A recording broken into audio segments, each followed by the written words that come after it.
Jacques et les haricots magiques.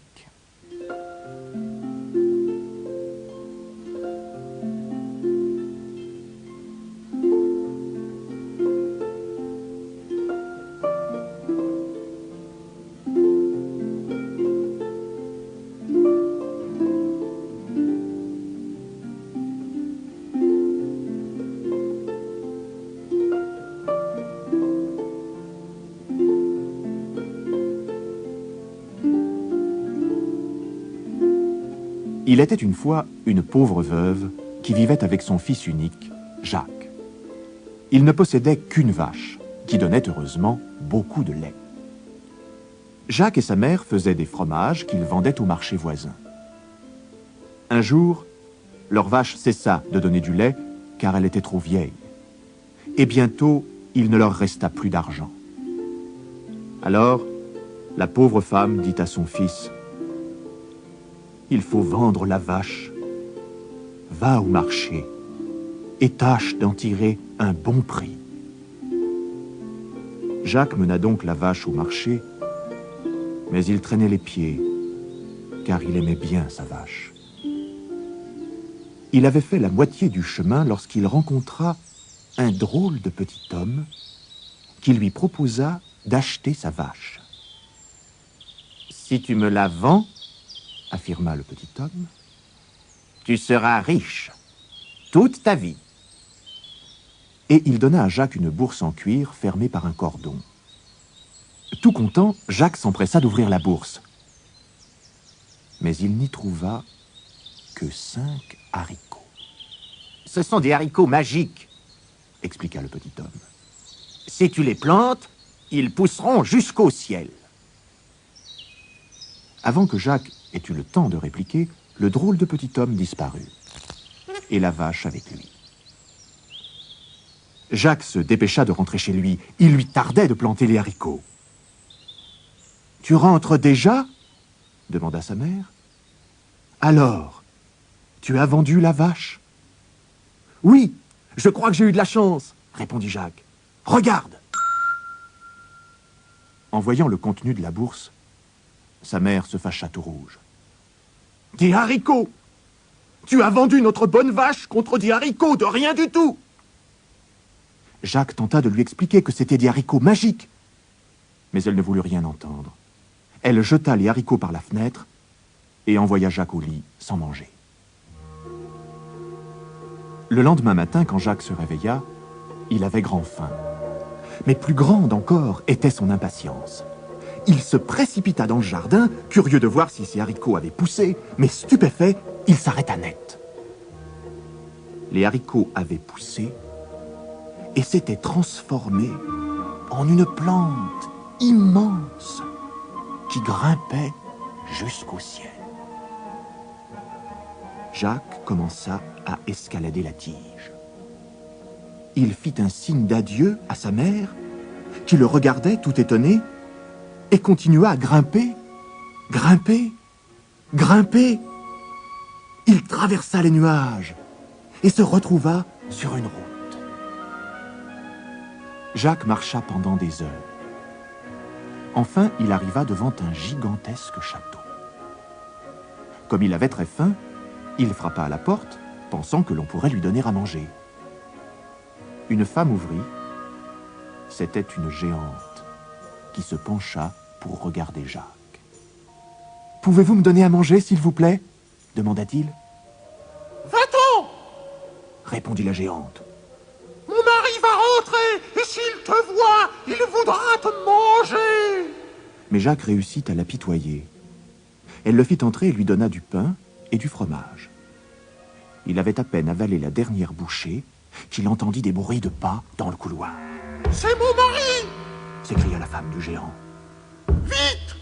Cache-toi dans le four !» La porte du four s'était à peine refermée que le géant entra dans la cuisine. Il se mit aussitôt à hurler. « Je sens l'odeur d'un petit homme. Je vais lui broyer les os pour me faire un bon gâteau. »« Mais non, mon chéri !» dit calmement sa femme. « Tu te trompes. Assieds-toi, ton dîner est prêt. Quand le géant eut fini de manger, il appela sa femme. Femme, apporte-moi mes sacs d'or. Elle obéit et il en sortit des pièces d'or qu'il se mit à compter. Jacques n'en croyait pas ses yeux. Il y avait des quantités d'or. Quand il eut fini de compter son or, le géant s'endormit comme une masse. Jacques se précipita vers la table, jeta un sac d'or sur son épaule et sortit du château en courant. Il courut jusqu'au haricot géant, jeta le sac par terre et descendit le long de la tige. Pendant des mois, Jacques et sa mère vécurent heureux. Mais ils finirent par épuiser leur trésor. Alors, Jacques décida de retourner chez les géants. Il grimpa sur la tige du haricot, traversa les nuages, suivit la route et frappa à la porte du château. La femme du géant lui ouvrit la porte. « Ah, c'est toi !» s'écria-t-elle. « Tu sais, la dernière fois que tu es venu, mon mari a perdu un sac d'or !»« Vraiment ?» demanda Jacques. « Quel malheur! Mais je vais vous aider à le retrouver. Je suis si petit que je peux me faufiler dans tous les recoins. » La femme du géant fit entrer Jacques et lui donna même du pain et du fromage. Jacques faisait semblant de chercher le sac d'or quand il entendit des bruits de pas dans le couloir. Il eut tout juste le temps de se cacher dans le four. Le géant entra dans la cuisine en rugissant. Je sens l'odeur d'un petit homme. Je vais lui broyer les os pour me faire un bon gâteau. »« Mais non !» répondit sa femme. « Il n'y a personne. Assieds-toi. Ton dîner est tout prêt. » Quand le géant eut fini de manger, il appela sa femme. « Femme, apporte-moi ma poule. » Elle obéit et posa une petite poule blanche sur la table. « Petite poule blanche, » dit le géant. « Ponds un œuf sur cette table. » Et aussitôt la poule pondit un œuf. Mais pas n'importe quel œuf. Un œuf en or massif.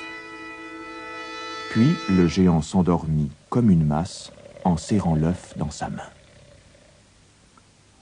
Jacques bondit hors du four, saisit la poule par le cou et s'enfuit à toutes jambes jusque chez lui. La mère de Jacques fut très heureuse en le voyant revenir, et avec un tel trésor. Grâce à la poule, il ne serait plus jamais pauvre. Ils vécurent ainsi plusieurs mois très heureux. Pourtant, un beau jour, Jacques grimpa à nouveau le long de la tige du haricot magique. Cette fois, il n'osa pas frapper à la porte du château. Il entra en cachette pendant que la femme du géant étendait son linge. Et au lieu de se cacher dans le four, il se blottit au fond de la lessiveuse.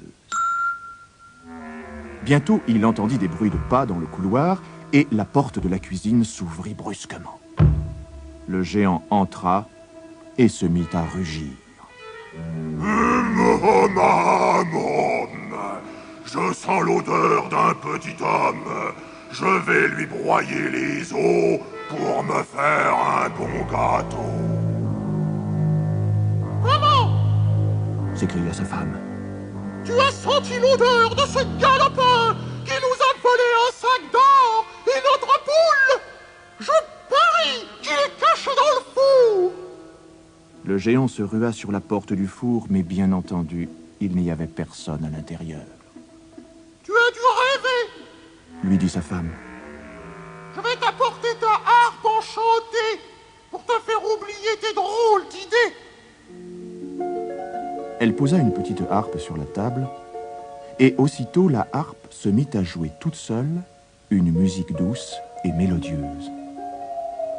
Le géant poussa un long soupir, sa femme poussa aussi un long soupir, et tous deux s'endormirent paisiblement.